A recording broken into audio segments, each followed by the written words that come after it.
Hello everyone, welcome back to my channel. So today I'm going to show you guys how I make one of the simple part of my wash day routine, and that is my tea rinse.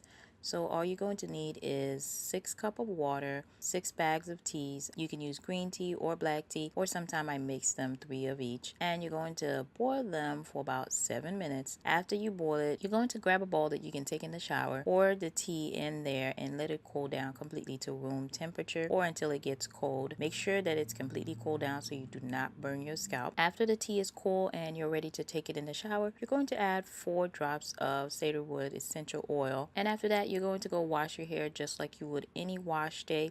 And this is the last thing I do to my hair. I rinse it with this tea. I pour it over my hair for about 30 seconds to 1 minute slowly to make sure that my strands are getting soaked with all the tea. And afterwards, I massage my scalp for about 30 seconds to a minute. And you do not rinse this out. You just grab your towel, dry off the excess water until your hair is about 80% dry. And afterwards, you go in, you add your leave-in conditioner and your other hair products, and you're done. If you guys have noticed in my last few videos, my hair looks a lot healthier, it's more hydrated, and I notice it's because after every wash day, the last thing I do is this tea rinse, and my hair absolutely love it. You can see a lot more curl patterns. I never used to pay attention to the curls in my hair, but now I actually notice them. Now I'm going to have a blog for you guys to tell you more benefit of this tea rinse. You can click down below in the comment section to read more. And of course, thank you guys so much for watching. Click that notification button to know when I upload new videos. And if you haven't already, don't forget to subscribe to my channel. Go over and like, comment, and watch my last video.